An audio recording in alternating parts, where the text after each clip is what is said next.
I am an African.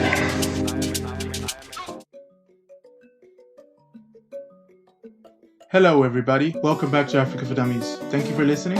This is the second part of a two-part episode on Mugabe, Zimbabwe and the aftermath. We are joined with Dr. Chipo Dendere, a renowned scholar on African studies. If you need more information on the pre- and post-independence politics of Zimbabwe, please listen to the first episode and then come on to the second episode. Be on the lookout for interesting voice notes on people related to or affected by Zimbabwe in one way or the other. Thank you for listening.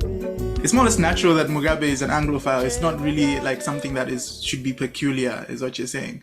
No, it shouldn't. This is what I actually find fascinating, because people that, the Dinner with Mugabe book, one of the things that are missing is an analysis of what the goal for colonialism was, right? Yeah. The goal of British colonialism is to make British citizens in different parts of the world. It's to speak the language, study the same way. It's to extend the empire. When the Queen died, there were all these clips coming back. And one of the things that she says at her own royal inauguration is that she accepts the duty to expand and to protect the empire. So I'm always fascinated, like, what do people think expanding and protecting the empire meant? When you go to a Francophone country, the way that children speak French, there is actually almost a complete eradication of native language. So for me, I'm not... There are Lusophone countries as well. Yeah, or Lusophone countries, right? The language, the food that we grew up eating, the food that is eaten in settler colonies is food, the entire diet was changed in order to cater to the British palate. Yeah. The growing of tea, the fruits and vegetables that we were growing, the way children dressed to go to school. And so somebody like Robert Mugabe, and so on. Exactly, somebody like Robert Mugabe, born in the 1920s, or my mother born in the 1950s, they were born and raised as second-class British citizens, but British citizens nonetheless, right? My stepdad was born 1926 in Umtali, which people often joke that it's the most English part of Zimbabwe. And he used to behave that way. Like, he worked for Shell, which is almost the most British thing to do, right? And so I think that's why, like, even for Fanon's work, which says to decolonize the mind, it's really in recognition of the fact that we have been raised in the systems, right? The way we think, the way we behave. My daughter who's raised, or if the children that are raised of African parents but born in Britain, Rishi Sunak, born of African Indian parents in the United Kingdom, he speaks like a British And those parents moved from Tanzania and Kenya. Exactly. He speaks, he eats, he reads as a British person, because that's what the empire was about. So Robert Mugabe, and I think he lived longer as a British subject than he did as a Zimbabwean, even though the desire to gain independence, it doesn't eradicate this other identity. I love this engagement debate between Chinua Achebe and Ngugi wa Thiong'o. It's not a debate that they have, directly, but it's a debate they have in their writing, where Chinua Achebe, who's very much like Robert Mugabe in terms of being raised as a British subject, right? Not in their thinking. I don't want people to confuse that. Chinua Achebe says that English is his language as much as Igbo is his language. Mm-hmm. And Ngugi comes from it in a different way, when Ngugi is like, no, I'm done with English. Let's translate all my books into Swahili. And then I think there was one piece where he wrote back and said, how is that necessarily helping African integration? So there you have another problem, because there are thousands of languages in Africa. Okay, fine, you can have text in Swahili. Tanzanians, the average Tanzanian does face some language barriers when it comes to, transferring to another place. And exactly. There's always that notion of how well do Tanzanians speak English compared to Kenyans, even though, both of them have had British colonialism, one to more of an extent than the other. Exactly right, and that's why you build another issue with the you keep compounding issues. So even when I think about Robert Mugabe's tendency to be a dictator, I almost think that's very British of him. It's not, see, I mean, I think, it's the culture that he's raised in, right? It's the culture that he's raised in. It's the demented politics of the Rhodesians and the British Rhodesians and the British Zimbabweans that he's raised in. And so that's what shaped his identity. So I think if I were to write a Mugabe biography, my book would be super different from most people, because for most authors, particularly non-African authors, the premise is that this is an African who is behaving in a way that is contrary. But for me, it's like, look at his suits. Look at the fact that he used to get his suits made in London, because he looked like he could have been in Westminster, right? He could have been he could have been a British prime, like a member of parliament. The way his eloquence as well.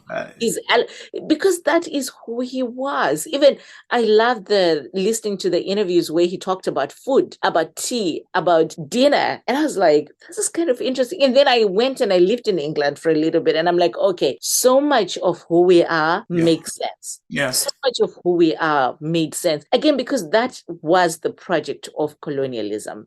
So unfortunately, I think people dismiss what the project of colonialism was and the impact of that project of colonialism. Yeah, so that's actually very fascinating, because you have a situation where there's one narrative that sort of paints that, okay, Mugabe is a rogue African dictator, he ticks these boxes, but at the same time he behaves like an Englishman, which is almost suggesting that it's contrary. And then there's the other argument which I think you're proposing is, Mugabe is a product of the colonial teaching, colonial English mannerisms and so on. And then even, and I'll add on to that, even during Ian Smith's regime, for those who do not know Zimbabwean history, he was the president of the unrecognized Rhodesian state, the little rebel state basically against the British colonial empire. There was several authoritarian laws, and he was a full-blown authoritarian, Ian Smith, and the laws, the public order, I don't know, many British colonies, former colonies, have public order acts, sedition laws, and as you said, sticklers for the law, even if you're being a brute dictator. So Mugabe more or less adopted that, and there's sort of this blankness that, maybe times were better during Ian Smith, when more or less they've just sort of transferred in the way in which they're brought out. You actually say the Englishness is not contrary, it's actually exactly how it should have actually been. No, it's not, and I think this idea of thinking of Black people as not belonging to the cultures that are now part of our cultures is why we see so much anti-Blackness in the world, right? This is a very different conversation from where you're going, but it's something I think often about as I'm raising a child in America. She's a little Black girl in America, and for whatever reason, my husband and I, we had never realized that she has a very Wellesley accent. She has a very American accent, in what some people might even term an middle-class white accent. Right. So she was saying something, and we're like, and my mother says, what did she say? And we're like, what did you say? And she repeats it, and we repeat it, and she looks at us like, no, you're saying it wrong. And so for me, it's been this tension of, okay, look, this is also part of the culture that she's being raised in, right? And there are different modalities to that culture. And so I don't think I want to be the parent who says to this child, no, this part of your culture is bad and you must exclude yourself from it, and you must only embrace your Zimbabweanness, even though you're being raised in this culture. Because if we do that, then it's going to be very difficult for her to grow the muscles to protect herself, which I think is the most important thing, to protect herself in this culture. And even when she goes to Zimbabwe, she would then realize when she gets there that she doesn't quite belong there either, right? And so that's why I think, when we talk about people that were born in colonial states and their engagement with the post-colonial state, that brutality, that's not just African, that is precisely British or French or Belgian. Like you said, Ian Smith was a brutal dictator. And so after independence, the example I use in my classes is that African states, you got to think of it like a Jenga. I don't know if you guys do Jenga in England. So you remove one piece, which is Ian Smith, you replace him with Robert Mugabe, but almost everything has stayed the same. So it's now this very delicate dance, right, on how do we keep this Jenga, this country stable, but also removing the parts that we don't want and replacing them with the parts that we want. And then I'm always so inspired sort of by the founding fathers in the US, not because they were perfect, but, Madison says something that I think, he was onto something because he understood human beings. And he says, if men were angels, then we wouldn't need any of these protections. So then in the post-independence era, we almost expect these people to act like angels. Yeah. And yet we forget that the Jenga is still pretty much the same. The rules, the regulations, the desires, the outside systems. And now there's even more pressure, right? The outside systems, the agreements at Lancaster that seemed so wonderful when the goal is to stop war, and yet disadvantaged Black Zimbabweans in pretty significant ways. The white Zimbabweans who check out of politics, not because they care about the country, but because they care about their bottom line, right? The middle class that starts to come in, and I always go back and forth with I used to, my dad passed away during COVID, but before that, we used to fight a lot about this because I say to him, Daddy, the middle class, you came in and you said, you know what, we're going to do okay. And you forgot that the business of democracy requires every single person to consistently vote, to be conscious, to push back. If ZANU-PF had experienced pushback in the 80s, like serious pushback from the middle class, both Black and white Zimbabweans, I think their behavior would have been very, very different. They wouldn't have even become so strong, right, to a point where they can use, violence against people. There are these videos that I show my students, which are interviews with young Black men who were college and university students in the 1970s. And most of them are saying in the videos, well, if ZANU-PF wins, we'll be set. And I'm like, oh, no, I want to go back and say, if ZANU-PF wins, we're going to keep them accountable. Keep them on their toes. We're going to engage, right? Yeah. But that's how we build these oversized human beings that do monstrous things. Yeah, it's actually interesting that you mentioned, our founding fathers, there's sort of this assumption that they're all going to be angels and they're all going to do the right thing. Many people, and I think around Africa, people would say, what Mugabe did is more or less, I know he was considered the Mandela before Mandela, I think he was even nominated for a Nobel Peace Prize. But what Mugabe did is more or less what the average African leader wanted to do, or maybe what you'd expect actually from that situation. Like, his reaction was not very extraordinary. It was perhaps Mandela's action, Mandela's behavior post-presidency, which was more extraordinary, because Mugabe was almost like a natural production of what, 11 years, I don't know if it was in jail or self-isolation, torture. His only son died with his first wife, Sally, his only son at that time. And then, he comes out, becomes president. Do you think that Mugabe could have stopped what was happening? I know you mentioned external forces, obviously the sanctions and so on. Do you think Mugabe was responsible for what he did, or is simply it could have been a different? Product. I think he is a product. He's a product of the colonial system in which he's raised. He's a product of a political party that had no internal democracy in it. And there are good reasons, good explanations, not good reasons. But he's also a product of his own pride. There were many times, people often say, well, he could have stepped back in 2008, but I actually think he could have left office even earlier, in the early 90s. And so even though I dog ZANU-PF, I do have to give them credit. In the early 90s, actually since independence, Robert Mugabe was very committed to a one-party state. You're from Zambia, you know how well that worked. Yeah. But he received a lot of pushback in parliament. So I think he's also a product of cronyism. He's a product of greed. I think the one thing that, and I don't even think one party state was more or less fashion in the during the time Zimbabwe gained independence. Yeah, and the only reason Zimbabwe doesn't get a one-party state is because the people that were in parliament at the time, they keep pushing back, right? He's a product of the HIV crisis, right, which creates a dependency on the state. We lose so many people. But he himself, he could have done what Mandela did, which is to say, look, I've done my 15 years, I'm stepping away. He could have done it publicly before we got to 2008. He could have done it and he would have set up the precedence in the country, which is to say, this is how we do politics. And so this is why the blame for everything that has gone wrong in Zimbabwe goes to Robert Mugabe, because he could have stepped away. He could have stepped away in 1995. He had a conversation with Bill Clinton.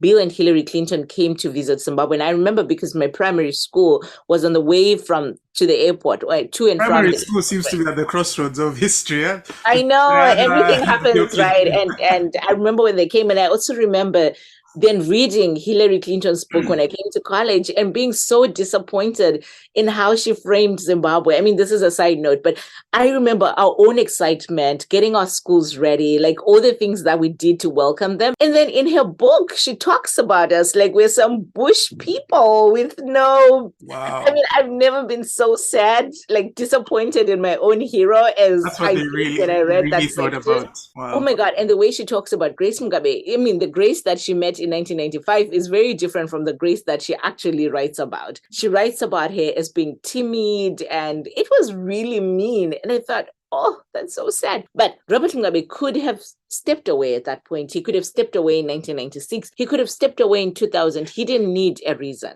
He would have said, this is the legacy that I want to bring for the country. And I think Robert Mugabe's intention to die in power was real, and that's on him and not on like anybody else. So, okay, yes, you stepped down in 2000, but, and I keep on referring back because there's like these big, question marks. The Matabeleland massacres, the Gukurahundi, some reports really varies. I think the first official one in 1996 by the Catholic Commission of Justice and Peace called disturbances in the Matabeleland. There's 1,437 people died, but then some go as far as 20,000. So a very big range. Can you just give us an example of understanding why the Gukurahundi happened and why no one actually talks about it, because it seems like Mugabe became the tyrant or pariah once the land reform issue happened. This might be unverified. I remember I researched it. I think about around 12, less than 50 for sure, white people died during the land reform process. But in this situation, you have at least 1,000 people. The figures vary. Why wasn't Mugabe sanctioned then? Why wasn't Mugabe's knighthood stripped? Why wasn't he labeled the pariah then? And, this is, I think, a fair question for Shona people like myself to ask our parents as well, which I've done with my own family. And I think the fact that even people living in Zimbabwe outside of Matabeleland did not have a full understanding of what was happening, and you've just come out of colonialism, and there is this sense of you've got to hold on to what is good and shut your ears to what is bad. Because people had just come out of war and people understood how deadly war was. But for some reason, that empathy could not translate to, we need this to stop for the sake of our country and our people. And when Westerners look at us, right, we can think about the genocide in Zimbabwe, but we also have the genocide in Rwanda as a clear example of how willing the world is to look aside when it's Black people that are dying, right? We can think about the fact that there are some really terrible things that have happened in the world that get more attention, but we don't talk about how many Black people died during slavery. One of the things I'm going to be doing in the next year while I'm on sabbatical is I'm going to go to St. Helena. I don't know if you know about St. Helena, which is the island where earlier this year, they discovered that this is a place where the highest number of Black bodies were deposited during slavery. So like the ships that turned around, so you can think of... In St. Helena, it was basically... In St. Helena. Yeah, so the bodies were just discovered, from many, many years ago, but just starting to talk about it now. So there are so many atrocities that happen to Black people that the world thinks that violence is African when violence is colonial. And they look away, right? So they were willing to turn a blind eye, to not sanction ZANU-PF, to not question, because it's almost like, I don't know if you've watched Black Panther, not to spoil for people, but there's that line where they're talking about the fights that is, what happened at Wakanda, and they say, oh, it must just be some ethnic disturbances, you know how these people are. Yeah, it's always more complex. Exactly, right? But it's also that the world has seen us as people that are violent, which is why it really hurts me that our founding fathers, our politicians know the way that the world looks at us, and yet they refuse to be responsible and to act right on our behalf, right? So with people like Robert Mugabe, it would be like, well, these sanctions are terrible and they are white people trying to tell us what to do. And my own view, so I testified before Congress a few years ago, which became a really big issue with Zimbabweans asking me, why didn't you publicly denounce sanctions then? And what I said, and something that I stand by, is that there are people that did terrible things on this list, right? Let's forget for a minute that these sanctions are coming from Western actors. Let's think for a minute about what happened that would have caused this. And I'm not talking even about land reform where only 50 white people died, right? Even then, that's concerning. I'm thinking about all the Black people that died. I'm thinking about all the Black people that died during the 2008 election violence. And why aren't our own leaders burdened, right? To where they say at the AU or SADC meetings, to where they say this stuff has to stop. Let's take a seat back for a minute. What is the SADC and what is the AU? The SADC or SADC is the Southern African Development Community. It's a regional economic community. It deals with economics as well as politics and social affairs within the Southern African region. The AU is the African Union. It's the continental body that deals with the politics, economics and social affairs of the whole of Africa. I mean, you think about Rwanda, for example. There was not a single African country that intervened. Mm-hmm. I think about the DRC and the fact that many of our militaries went to the DRC and not Zimbabwe was involved in the Second Congo War in the 1990s. Exactly. We went there not to stop the fighting, but to loot. Yeah. So as a continent, we're not even protecting our own kids. So that's why I feel like the conversation about sanctions, surely we could talk about what the West is doing to us. But I also think that Robert Mugabe really had an opportunity. I mean, Zimbabweans loved him. I mean, Zimbabweans have had this love-hate relationship with him for so long. Emmerson Mnangagwa will never be able to command the amount of love and respect that Zimbabweans had for Robert Mugabe. He just cannot command that, right? Mm. And so if Robert Mugabe had not been greedy, if those around him had not been greedy, there would just ample opportunity for him to step down. And even now, right, even Emmerson Mnangagwa, whom I say really there's no love for him, but after the coup, he also had ample opportunity to do right by Zimbabweans. But look at how many journalists are in jail. Look at the fact that Job Sikala has been in jail. The opposition leader, he's been in jail for over 150 days. I mean, maybe not 150 at this point, but maybe 120, I think. I think that the famous literature novelist. Sidangarembwa, right? The sentence that she got. So it's like, look, forget what the West is saying for a second, and let's just focus on what we can do for our people. I look at the Middle East. I don't know if you've been to Abu Dhabi, but do you know that 60 years ago, that was like a complete desert. That's the funny thing you mentioned that, because I was looking at Qatar. And I was thinking, well, where was Zambia 50 years ago? If we look seriously, the stats won't be that different between... Oh, no, we were better. Zambia, Zimbabwe, we were so much better, right? And so I think for me, that's why Robert Mugabe's actions are unforgivable, because you've got the education, your people have the education. Zimbabwe is, I think, the most educated, the highest literacy levels. We used to be, right? You've got the minerals, you've got the resources. I mean, then platinum. DRC DRC has more oil than the rest of the world combined. DRC has more oil than the rest of the world combined. Nigeria has enough oil that children raised in Nigeria today should not experience a single power outage. They should not, I was in Dubai and I was laughing at how opulent they are. They have these hotels with like all these marbles. They import sand so their kids can experience beach life, on a desert. They export it from Morocco. You know what I'm saying? So we have so much. Zimbabwe has so much. Yeah. There is no Zimbabwean child. Like when, even now when I talk to my nieces and nephews and trying to convince them to register to vote, they have never known the Zimbabwe that we knew.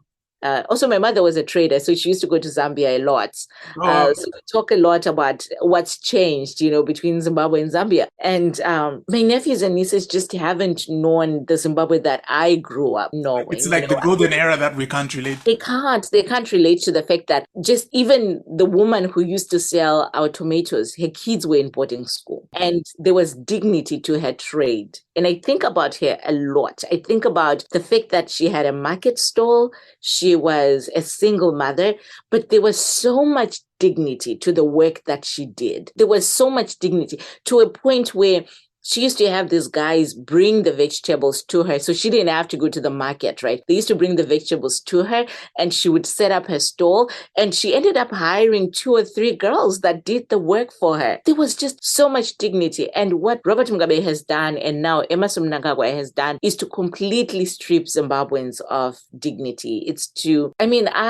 I'm living abroad, but I've also seen just how terrible the conditions that Africans experience when we go abroad, right? It's no reason for that. Well. Yeah. So that's where I think we can talk about colonial actors. We can talk about Western actors and their bad, really, really bad actions against us. But I also think that our leaders are simply not committed to giving us dignity. Yeah, ultimately, you'd say the responsibility is within the leaders. I think I agree because even with the willing buyer, willing seller, the land reform situation, in my mind, okay, I understand, I get that, Western countries were looking out for themselves and they might have had some agendas, but at the end of the day, what are you doing within your capacity as the president? What do you say? What do you have to deliver? Other than I went to Zimbabwe for a very short period, and I told this to one Zimbabwean friend of mine. He thought I was basically bashing Zimbabwe, but it was true, and it was actually quite fascinating. I switched on the TV, and I think that was the 90th birthday of Robert Mugabe. And they were like bumper stickers with "Happy Birthday, Uncle Bob." But on TV, it said, "Despite the sanctions, ... Every other sentence started with, "Despite the sanctions, we have produced this much agriculture. Despite the sanctions, we have produced this." And so, yeah, responsibility does lie on the leaders. Now, jumping to the sort of the effects, the latter years of Robert Mugabe. Obviously, there's the whole narrative of how Zimbabwe's economy crashed. Are there any good stories out of this land reform? Or was all of the land given to corrupt people, cronies, and were there any, smallholder farmers that actually managed to benefit from this? Is there anything positive that you can? Yeah, so maybe I'll borrow something you just said. It's despite the bad governance and despite the corruption and the cronyism and the authoritarianism, I think Zimbabweans are very resilient. I spent a lot of time with farmers when I was writing my dissertation, now my book project. And I actually farmed tobacco for a year because I figured and tobacco is Zimbabwe's biggest cash crop, isn't it? I know, and it's quite interesting because at the time I was also working as an intern for like the Cancer Society in the US. So that was a bit problematic in my brain. But I figured to myself that you can't just interview people and not witness what they're doing. And so this was in 2015, 2016, the US dollar had really stabilized things. So farmers were able to make a decent living. I mean, everywhere you went around the country, people were building back the pieces that had been broken in 2008. But then it goes back to, as people are rebuilding their lives, as actually what happened is that people had started to come back to the country, right?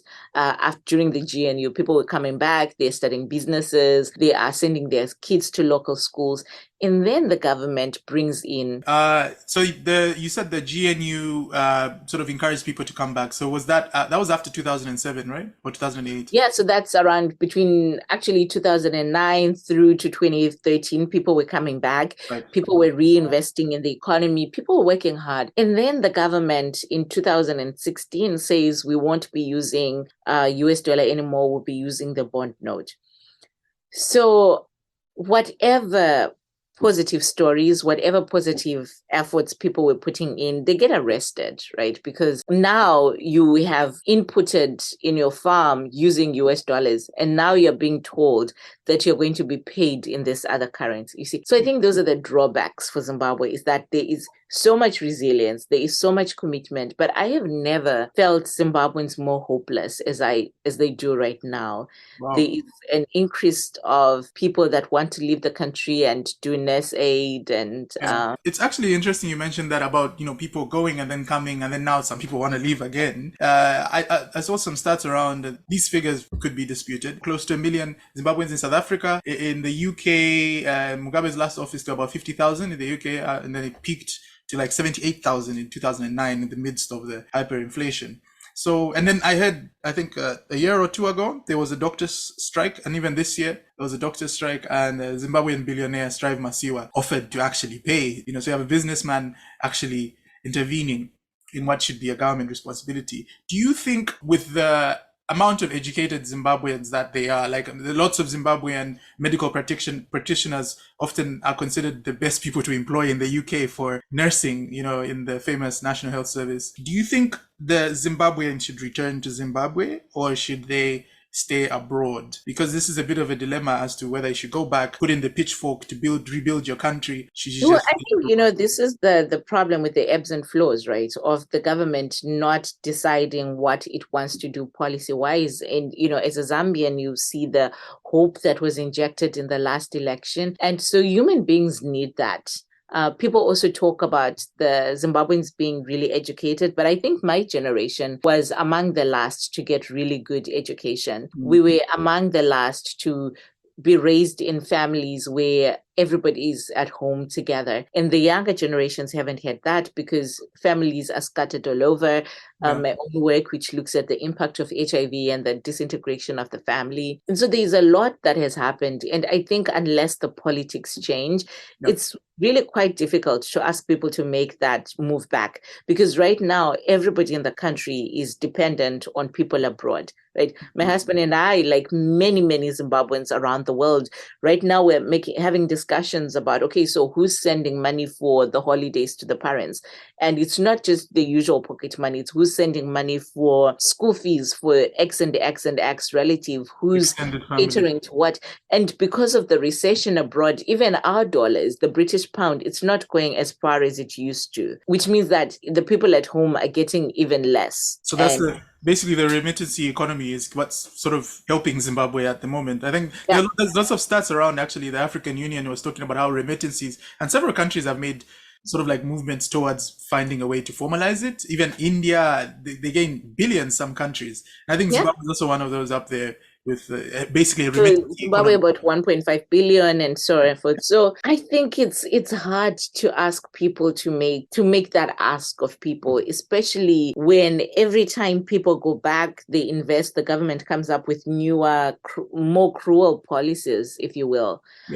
That just keep taking life back. So that's why, I think of Zambia as a really good example of a neighbor where, I think Zambians, you might be thinking, oh, things are not going so well. But the reason I don't use South Africa and I use Zambia, I think you've got to inject that hope, that faith, that even when things were really bad in the last 10 years in Zambia, there was a sense of, okay, maybe we can do something about it. And I think that's the hope that Zimbabweans have lost.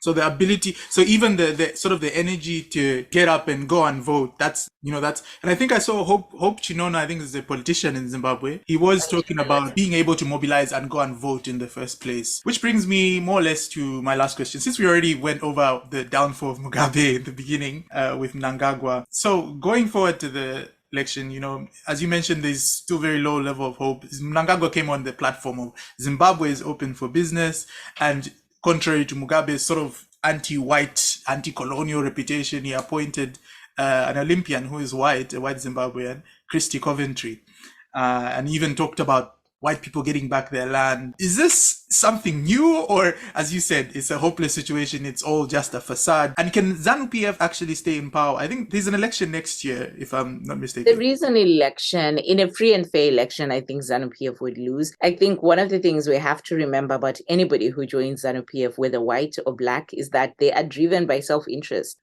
Kirsty went in, people were a bit excited. They thought she would do stuff for young people. She hasn't really. She's gotten a farm for her troubles. They've always been white Zimbabweans that supported Robert Mugabe, and they got different things out of it. It's a shame that she's a young person with a public face who is in it. And, I don't want to defame her, but I don't see anything that she's done for her fellow young Zimbabweans, black or white. So I think anybody who joins ZANU-PF, given their history, is doing it for themselves. So everyone is just in it for themselves at this point. It's not really about... Yeah. And I think the opposition is strong, but it's struggling, right? It's like Nelson Chamisa doesn't have the funds that he needs to run a campaign. They've also been serious teething challenges for his party that it's a conversation for another day. But I do think running an opposition in an authoritarian regime that's not just authoritarian, but very military, is difficult. But I think in a free and fair election, they would win. The opposition would win. The question is, how do you make that election free and fair? How do you promise people that you can protect their vote? How do you encourage the young people, the 65% of a population that is under the age of 35, that this is something that they should put their hope in? How do you encourage the middle class, the black and white middle class, who are sort of feeling like, okay, I'm okay. I have my solar, I have my borehole, I have my kids studying abroad.